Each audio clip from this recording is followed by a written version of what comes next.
Yeah, Ray Hill, Bang Bang Ray Hill.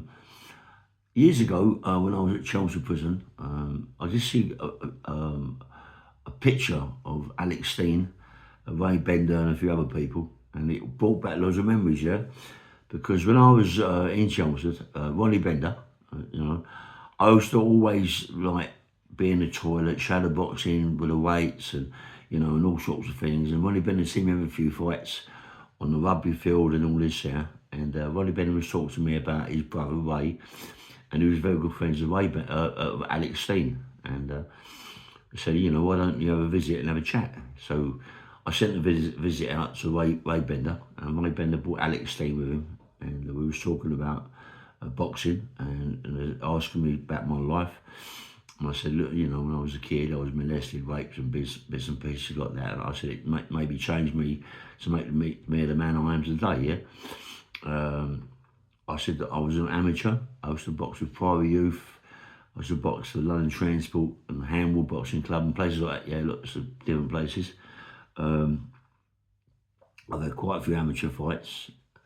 And he said to me that, where else? He said, I said, well, I used to train down Haverstock Hill, the Noble Art, the Border Control Gym, with Joe Devitt. And I used to go to my trainer, George Whelan.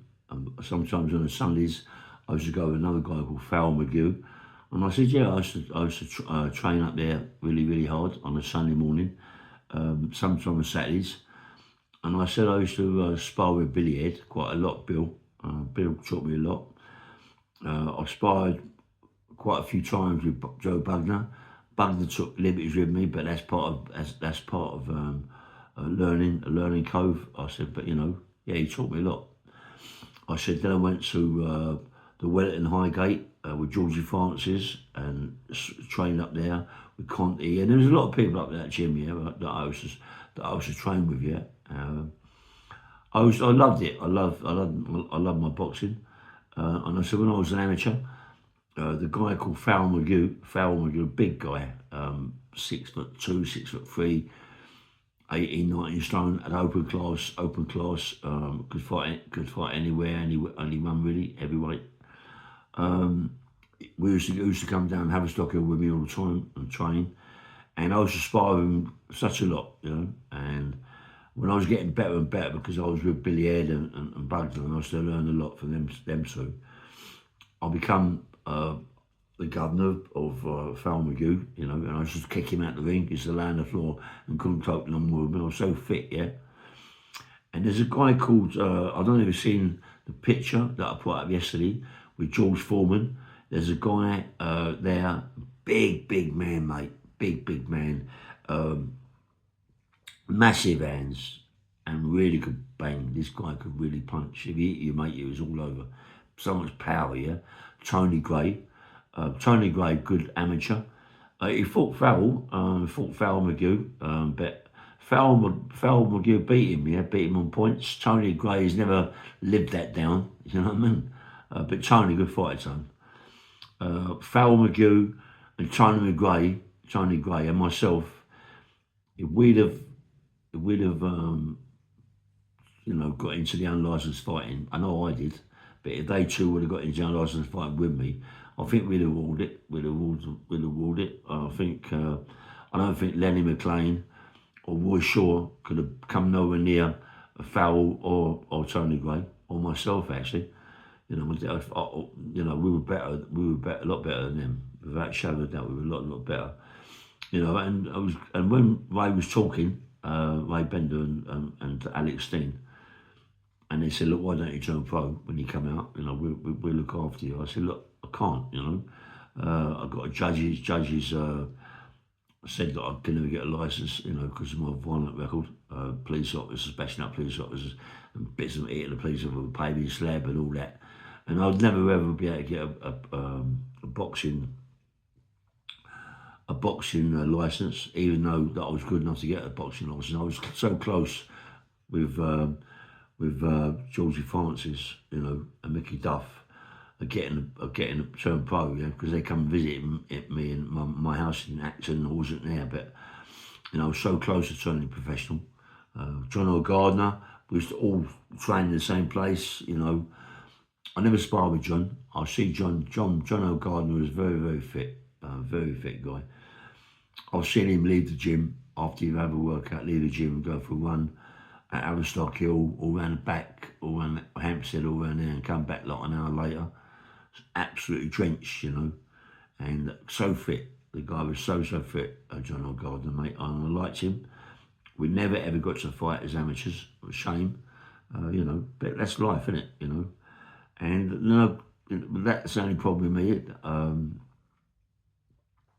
Money, in it. It's, you know, money as a kid is so important to you. And then you're good at something like boxing, and then what do you go and do? You go and, you know, go out and get money and why not get yourself nicked? You know what I mean? Get yourself nicked, put in prison, and lose everything. You know, that's why a lot of kids really, if you're good at something like sports, some sort of sports or whatever you're good at, stick to it and leave the criminality alone. But it's very hard. It's very hard. You know, it's the same as you know, sort of Lad Bible. When they asked me if I had any regrets of what I've done in my life, I said no. I've got no regrets at all. The only regrets that I've got is me being caught. You know, that's the only regrets I've ever had, of me being caught for a crime. You know, and that's really if you talk to most criminals, yeah, Chrissy Lambiano, when he done the interview with me in Lad Bible, they said, have you got any regrets? He said, yes, I'm really now into the Bible, and I'm into the Lord Jesus Christ, and, you know, and all this, that, and the other, and, you know, and I pray every day, and all that. You know, that's, you know, to me, that's a complete fast. You know, that's a complete. You know, you're there, you do something. You can't blame this, you can't blame that, and your criminality is what it is, and you know, and you can't all of a sudden want to change to the Bible and all that. You later on, say you've done 10 years or whatever you've done of your sentence, and all of a sudden become into the Bible, you know. But I've seen quite a lot in prison, guys that do that, got, you know, maybe see the end of the life. The end of their life is coming too quick, you know, and they're sorry for what they've done. But I've never been sorry for what I've done. The only thing I've been sorry for is getting caught, you know. And when I got the IPP, the officers know that was the biggest shock of my life. You know, you imagine, you know, one day you've done something, an armed robbery, or, you know, robbery of violence, and the next day you're in court looking at a life sentence and you can't make it out. You haven't killed no one, you know, and all of a sudden they give you an IPP with a recommendation that you serve 2.5 years as a tariff, and you look at it and you wind up doing big bits of birds. You know, you're in a life, you know, IPP is a life sentence, you know. And I'm thinking, oh, when, you know, and it just frightened me, you know what I mean? And that, when I got that, that knocked me out, mate. That was the biggest shock of my life. And when I actually got out, and I used to go down the gym, you know, and train down there, and get on the bag, you know, and shadow box about and things like that. I was gutted, the way my life had gone, the way that I was now. You're now 50 years of age, you know, or 60 years of age, you know what I mean? And you think, crikey, you know, where could I have been? You know, could have been, where could I have been in my life? But it's like everything, isn't it? You know, I had lots of money. I lived in Kingston. I had lots of money, mate. Loads of money, big properties. And you lose all that. You know, I lost all that. I lost big confiscation orders. I lost everything, you know what I mean? But, you know, if I hadn't got caught, would I still be doing bits and pieces, or would I have retired and gone to Portugal, Spain, where my places were, you know what I mean? But, you know, I've lost all that. I lost all that. But, yeah, I've got lots of regrets, I suppose, in a way, yeah, because losing my mum, losing my dad, losing all my brothers and sisters by one, yeah, my brother Keith. I've lost everybody else in my family, you know what I mean, by my big brother. My big brother Keith, mate, is a good person, mate. I mean, as a kid, we was always fighting, and he was always bashing me up as a kid, always, you know what I mean? I mean, he was a good fighter, my brother Keith, you know. And I love him to death, you know what I mean? He's the only one, really, even though we've had wars, me and him, through our life, yeah? But he's the only one, really, who stood by me, as such. Yeah, he's all right, mate. He's good. He's good. All my other brothers and sisters, they're just a waste of time. You know what I mean? It don't seem possible that they are my brothers and sisters. You know, just like let you down. You know, let you down. Hey, bang bang, I don't know what I'm going on about all this show, but this is about Alex Steen, Ray Bender.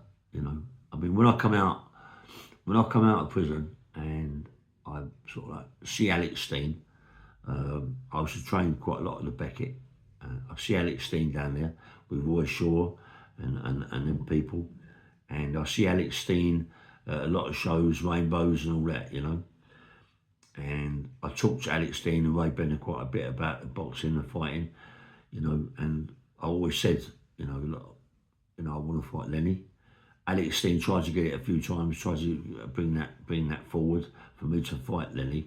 It never happened. It never ever happened. It never really happened with Roy Shaw. But as I said before, I wasn't really bothered about Roy Shaw. I mean, I didn't really care about Roy. Roy was a lot like me, being in prison all his life. I believe Roy was molested as a young boy. You know, like all these things come out later on in life. You know, and he's gone through a lot, Roy. He's gone through a lot. He's a proper criminal, you know what I mean? Proper criminal. I mean, people that look up to them people, but he was a proper criminal, you know what I mean? And he's a proper old man. Been out of prison, you know, and he learnt he's out to fight in prison. Same with Paul Sykes.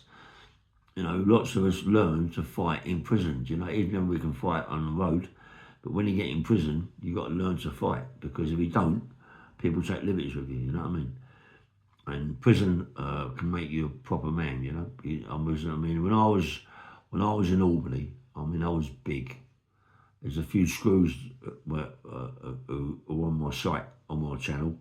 When I was in Albany, I was massive, mate. I was big, powerful man. Everybody was a bit trash to me, mate. I don't know about that. You know, I could really march on. Fighting, I loved it. I love fighting. You know what I mean? Yeah, and you know, and sort of like when as I said, when I went to Chelmsford Prison, that was a different place for me to go to. Even though that I was very ill after being on 1074, you know, even though I was very ill, I got a leg up. You know, they give me a leg up. Ronnie Bender, Jimmy Tibbs, and all them sort of people. What's his name? Crikey, he nearly come out now. This guy came out, I forget his name. Good guy. I met this guy in Lewes Prison. He then went to Chelmsford Prison. What was his name? Anyway, he stood by me. He was a good man. But you got good people like Tony Lawrence, good man. Alan Dixon, good people, mate. Togi Ludlow, you know, Joe, what's his name? Anyway, you know, you got Togi Ludlow, my mate. I mean, Togi helped me out a lot, you know. Helped me out. Terry Rowan, good man. Lou Swallow, good people. Mickey Green, Tony Edlin, all them people were good people to me, you know. I mean, Frank Fraser was a hard man to talk to. Very hard to talk to, Frank. I mean, he's very intelligent, very clever. Never underestimate Frank Fraser, mate. You know what I mean? He was a dangerous man. Even though he was only tiny, but he was a dangerous man. I mean, you couldn't upset Frank. If you upset Frank, he would come back later on and, you know, maybe not face you face to face, but he would, you know, he would come behind you and do you some serious damage. That's why I think Tony Lawrence, you know, used to ask me to watch the door when he had a shower, and if Frank come down, a couple of times Frank's come down, I said, look, you know, Frank, don't cause no problems, you can't come in, mate, you know what I mean, because of Tony Lawrence.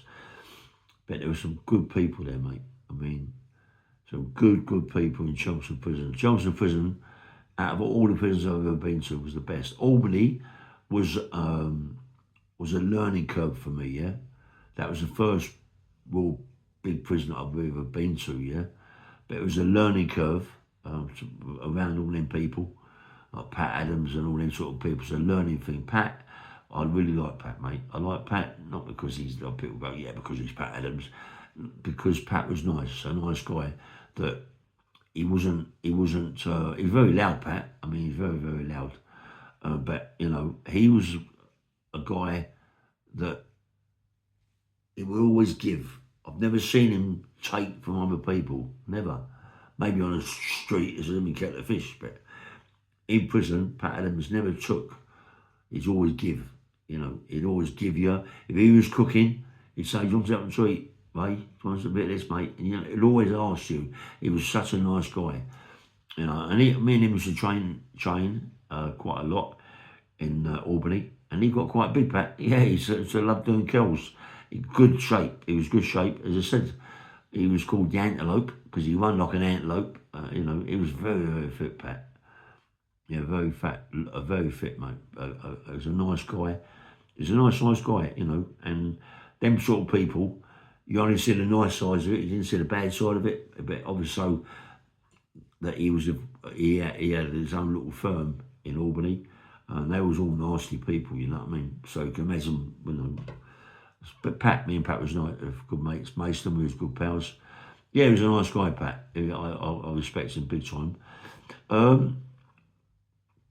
When you go through the card, mate, when you go through the cards, the amount of people that I've been away with, and good people, you know, I could do a video for hours, mate, just talking about them people like Billy Blundell's, you know, Vicky Dart, and all them people, you know, and there's some good people that I was in, Billy Hayward, some good people I was in Maidstone with, but the top prison that I've been, the top prison was, of course, Albany, no, sorry, Chelmsford. Albany, I mean, Peter Kelly. Peter Kelly was my best pal in Albany. Peter Kelly, big guy, mate. His feet was about 13. His massive feet, Peter. But a nice guy. Give you anything. Another guy. Didn't have to prove anything. He was what he was. I told you a story about him in Wandsworth. Well, you know, Peter Kelly, when he went away, when he was in Albany, when he was in Wandsworth prison, he didn't like screws, mate. He hated screws the way they are. I mean, you got these screws in our times that are 5'7", you know, 8 up to 6'1", 6'2", but bullies, yeah, in our times. And in Wandsworth is a nick that you don't get away with a lot in there, mate. And what if you do, you're going to come and bash you up. But I think they've done something happened to Peter and a screw in there, taking the piss. I think they steamed into Peter in the cell. Peter's done a few of them, and the next morning he'd come out with a pot full of something, and he threw it all over the screws. And you know, and the screws then went in his cell whenever he was banged up, and they bashed him up something terrible. Took him down from the 4s, took him down to the ones of the block. They reckon they was sliding him down the stairs, and they was kicking him his genitals, mate. They was like, you know, smashing him to pieces. And when he got in the block, in the block in Wandsworth, is a set of stairs like that. You know, and you go down them stairs. You don't touch the actual stairs. You go down them, yeah, just throw you down. They made a terrible damage to Peter. I cut him up a little bit. But when they put him in the cell, he come out of his cellmate, again with a pot, and done the screws in the block. I mean, the screws in the block were what bad people in Wandsworth. Peter had a bad fight and them done them with a piss pot. And the piss was aluminium in them days. Smashed him. He smashed it. A lot of them done the tables and all that. You know, right in a bad fight. And this is the only reason I know this is because Peter told me in Albany. I wasn't in Wandsworth with Peter, but you know. And what happened? The governor, the #1 chief of Wandsworth, a very nasty man. I knew Chief too, you know, which is he got rid of me because of I known his son, yeah, when Johnson burnt down. But when anyway, Peter was telling me, number one Chief, nasty man, mate. They would kill you stone dead. When Peter came out of his cell with a pot and done the screws again down the block, well, you know, Peter's telling me, and I don't think it's a lie. You know, Peter wouldn't lie. Why would he lie about that? You know what I mean? They bashed him up, put him in his cell, really bashed him up bad. And then the Chief, in the morning, the next morning, come in his cell and said, Peter, it's the Chief. Don't be silly. Let me come in and talk to you. He walks into the cell. This is what Peter's saying, told us. He walks into the cell and said to Peter, listen, we're moving you this week. We're going to move you somewhere. You know, it's going to be on the Isle of Wight. Peter went mad. You know, he didn't want to go to the Isle of Wight, but, you know, but he did go. Best thing that ever happened to Peter going there, because he had, I mean, the part of Albany he was in C-Wing. He had it controlled. He had everything he wanted anyway. It was like a Wally Bender in Albany. And the Chief said to him, listen, Peter, I'm going to warn you for the very, very last time. You've been fighting with my prison officers. You've been bashing prison officers up with piss pots and things like that. You've been doing them with discretion. You've been throwing all sorts of things all over them. And this is the last warning. Let me tell you something, Peter Kelly. I am the chief of this prison, Wandsworth Prison. I've got a lot of power. And I can get hold of the doctor and get the doctor to do a death certificate out, Peter Kelly, for you. That's how easy it is. I can get officers to come in here and put you somewhere and you never be see again, Peter Kelly. You understand what I'm saying to you? I reckon Peter Kelly told me that he shit himself standing up. Yeah, he pooed himself standing up, and after that, he just head down, come out of his cell, no problems. They still give him a bit of stick. He didn't retaliate, you know, whacking him around the head and kicking him in the legs. He didn't retaliate, he just let it go. And then they moved him to Albany, you know, and for that story from Peter Kelly should be really told by itself, because it's horrific what he done to him, and you know, but he survived. Yeah, anyway, bang bang well, we'll put this one out. Yeah, nice one.